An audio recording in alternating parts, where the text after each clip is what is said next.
Si on avait à parier sur les probabilités, elle favorise pour l'instant l'esprit critique. Et c'est vrai encore aujourd'hui. Stéphane Bureau. Bonjour Stéphane. Salut Mario. Les États-Unis sont un pays riche, mais incroyablement endetté. Ça commence à se faire sentir. Le président Trump qui doit en tenir compte. C'est l'espoir sans doute que font certains qui en tiennent compte, mais si on se fie à ce qu'il a réussi politiquement, et ça c'est assez extraordinaire de son point de vue, c'est-à-dire passer son Big Beautiful Bill budgétaire cette semaine, c'était pas gagné d'avance parce que comme tu le sais, il n'y a pas de discipline de parti aux États-Unis. Il y avait à la marge, quelques républicains à la Chambre des représentants qui étaient véhémentement opposés à un projet de budget qui n'inclut pas des compressions budgétaires importantes, justement en raison de ce que tu dis. Les États-Unis font face à un déficit à répétition et à une dette colossale. Elle donne le vertige, j'en ai souvent parlé, 37 000 milliards de dollars.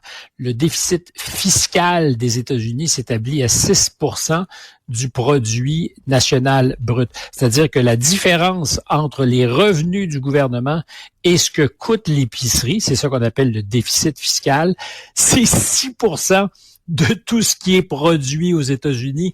Ça donne vraiment le vertige. Et il faut ajouter à ça que la semaine dernière, vendredi, il y a une semaine pile poil, Moody's était la dernière des 3 grandes agences à abaisser d'un cran la note de crédit des États-Unis, un peu comme on l'a subi au Québec. On en parlait avec François Legault la semaine dernière, qui disait ne pas avoir été surpris, qu'il avait été prévenu que si on faisait certains choix, ça entraînerait une décote.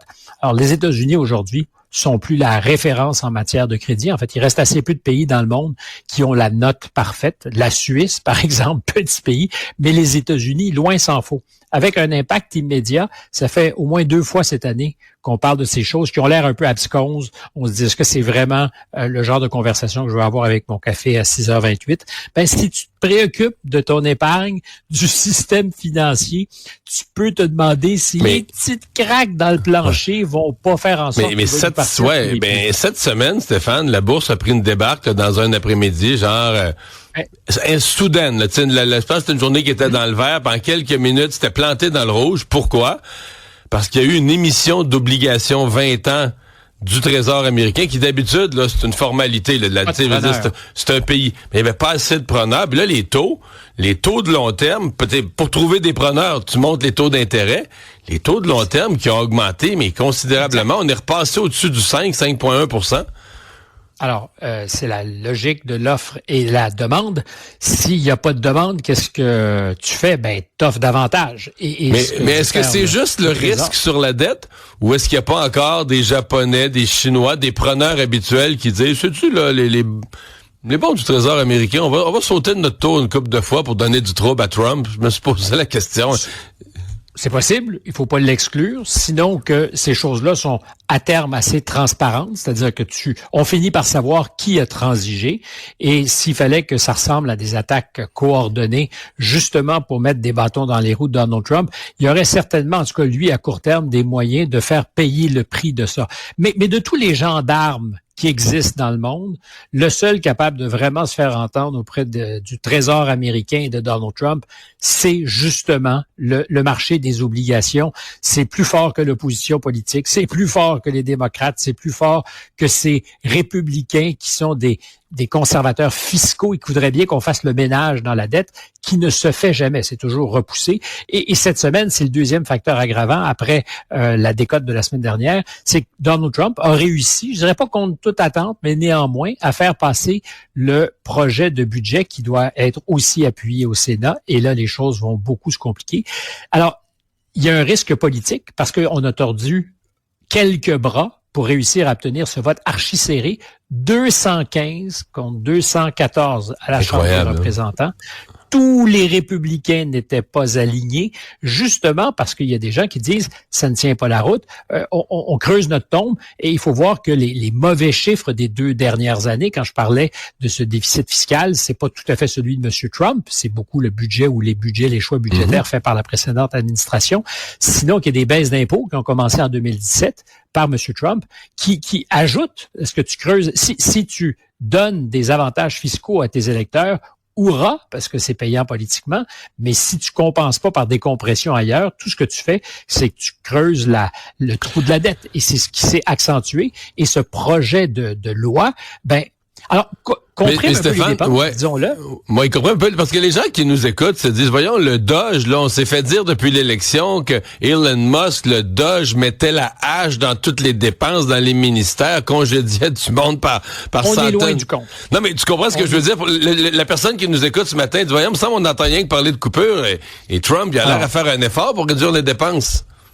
Il a fait des efforts, et il a aussi politiquement pris des risques pour le faire. On est très, très loin des 1000 milliards qui étaient annoncés, puis quand Elon Musk charriait des 2000 milliards, on est très, très loin. On est à 150, 200 Donc, on est très, millions. très, très, très loin. On est à un dixième. Milliard, pardon.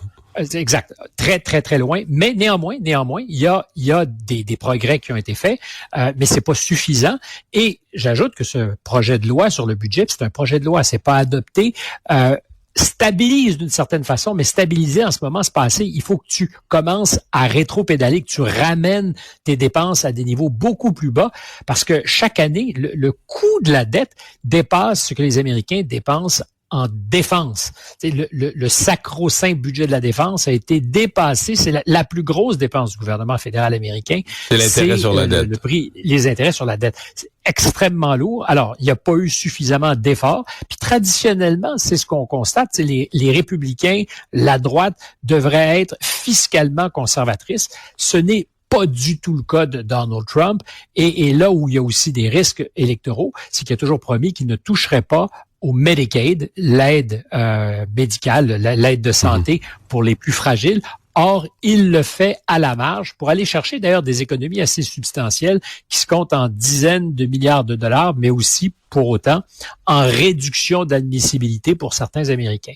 Je te dis tout ça parce que, tu le soulignais, les taux sur la dette américaine en ce moment sont au-dessus de 5% pour les obligations à 10 ans et pour les obligations à 30 ans. Qu'est-ce que font les gens du Trésor? Ils financent la dette aux 2 ans, aux 3 ans, ce qui n'est du jamais vu parce que les taux courts sont meilleurs, mais tu peux pas gérer une bombe à retardement comme ta dette avec des emprunts que tu renouvelles chaque année, avec des échéances où soudainement, tu as des milliers de milliards de dettes à remettre sur le marché et à espérer refinancer. Tu es à la merci, évidemment, du marché obligataire et ça nous met dans une situation où les tout-puissants Américains sont un peu comme Gulliver sur la plage attachés par les petits fils des Lilliputiens et qui fait que Donald Trump a peut-être le gros bâton dans les mains, mais il se peut qu'il se retrouve dans une situation où il ait le bras entravé et donc qu'il soit incapable d'utiliser son gros bâton.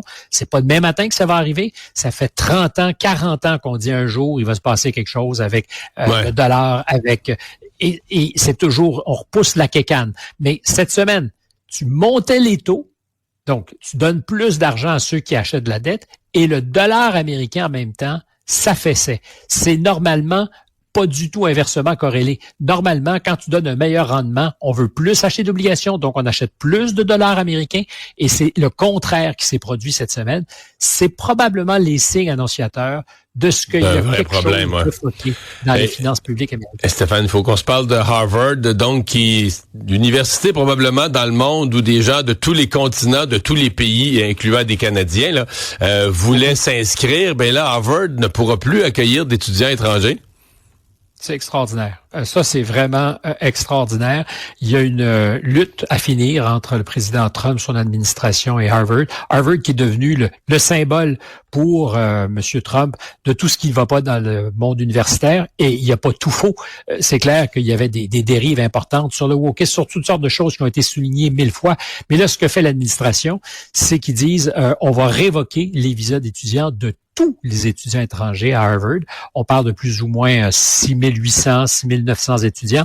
C'est le quart de la population estudiantine à Harvard. C'est beaucoup de monde. Et qui sont par ailleurs des meilleurs cerveaux de la planète pour une partie. Là.